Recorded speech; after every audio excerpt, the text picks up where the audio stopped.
Terima kasih masih di Sindo Malam. Pemirsa, ratusan rumah di Kampung Sawah, Cakung, Jakarta Timur terendam banjir hingga 1 meter. Meski kebanjiran, warga masih bertahan di rumah mereka.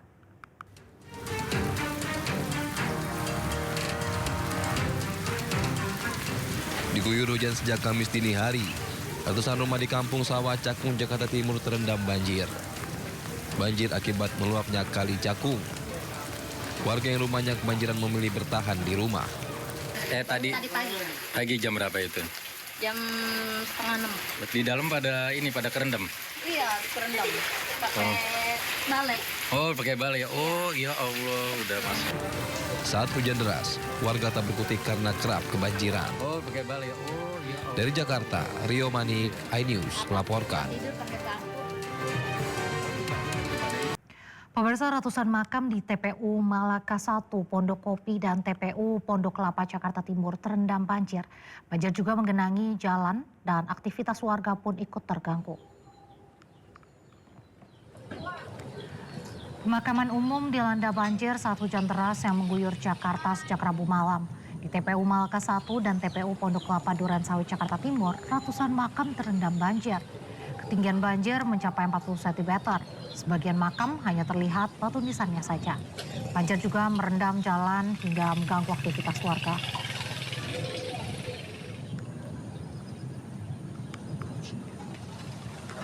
Gubernur DKI Jakarta Pramono Anung memutuskan untuk memperpanjang pembelajaran jarak jauh dan work from home hingga 1 Februari 2026 mendatang. Keputusan tersebut diambil dengan pertimbangan prediksi BMKG yang menyebut hujan intensitas tinggi berlangsung hingga 1 Februari. Untuk periode ini, dari hasil BMKG, kemungkinan besar bahwa curah hujan itu masih tinggi sampai dengan tanggal 1 Februari. Maka dengan demikian, saya sudah memutuskan untuk PJJ maupun orang mau work from home itu sampai dengan 1 Februari. Dan kemudian, yang juga penting adalah karena curah hujannya ini masih panjang dan juga harus dilakukan OMC, saya sudah memberikan persetujuan kalau diperlukan untuk OMC. Karena kemungkinan curah hujannya masih tinggi termasuk hari ini.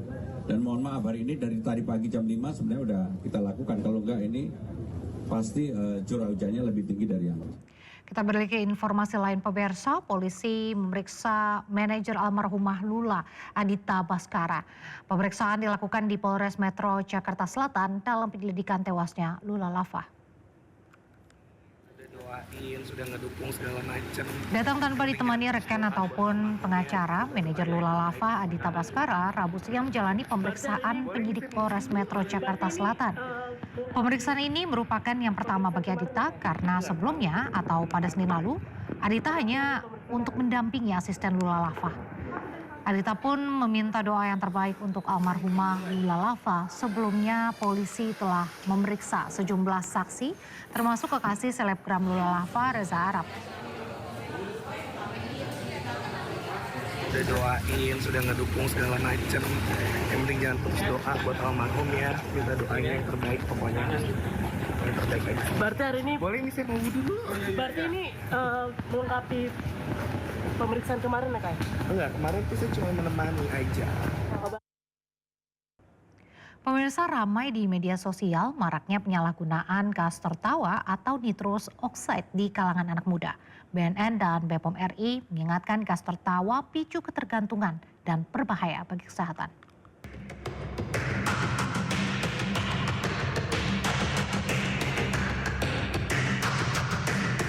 Media sosial akhir-akhir ini ramai dengan pembahasan gas tertawa atau nitrous oxide N2O.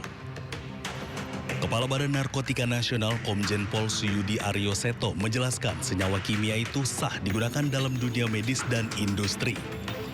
Namun efek euforia singkat yang dihasilkan kini justru disalahgunakan.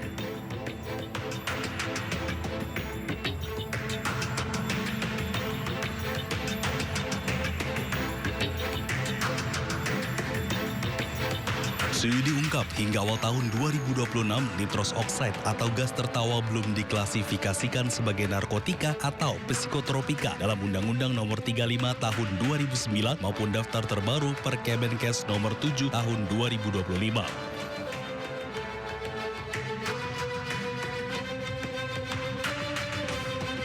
Dan meski tidak masuk UU Narkotika, tren global menunjukkan pengetatan regulasi terhadap zat ini karena meningkatnya kasus penyalahgunaan di kalangan remaja.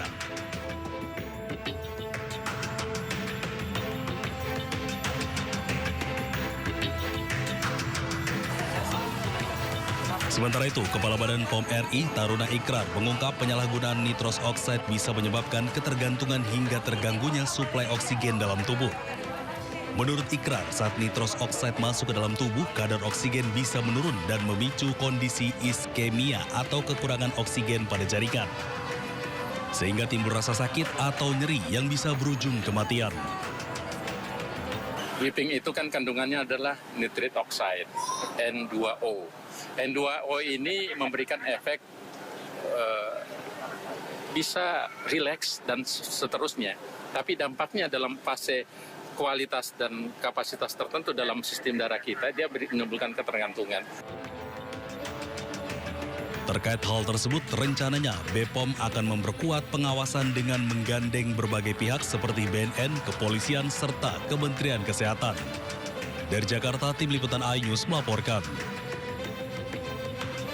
Kita ke informasi selanjutnya pemirsa, Menko Kumham dan IMIPAS Yusril Iza Mahendra menyebut aparat yang menuduh penjual es gabus menggunakan bahan spons bisa dijatuhi sanksi etik hingga proses hukum. Sementara itu kedua aparat yang terlibat telah meminta maaf kepada penjual es gabus.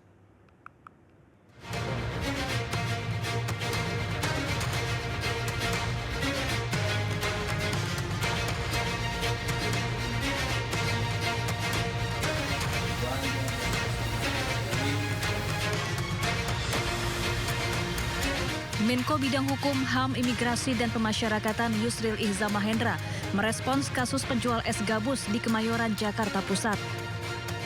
Yusril menegaskan aparat bisa dijatuhi sanksi etik hingga proses hukum jika terbukti bersalah dalam menjalankan tugasnya. Baik penegakan disiplin maupun pelanggaran etik sampai kepada kemungkinan juga akan diambil satu langkah hukum terhadap hal itu. Jadi masyarakat tidak perlu khawatir ya. Anggota kepolisian bisa saja melakukan kesalahan dalam melaksanakan tugas, dan kalau mereka melakukan kesalahan tentu akan diambil satu tindakan, baik itu tindakan disiplin, tindakan etik, maupun juga tindakan sesuai dengan peraturan hukum yang berlaku. Sebelumnya, anggota Polri Aibtu Ikhwan Mulyadi dan anggota TNI AD Serda Heri Purnomo meminta maaf kepada penjual es gabus, Sudrajat, dan masyarakat. Keduanya mengaku bersalah karena telah menuduh Sudrajat menjual es gabus dengan bahan spons. Bahkan, Aibtu Ikhwan diperiksa Bitpropam Polda Metro Jaya untuk mendalami adanya dugaan pelanggaran etik. Kami datang ke sini untuk meminta maaf kepada Pak Sudrajat dan keluarga.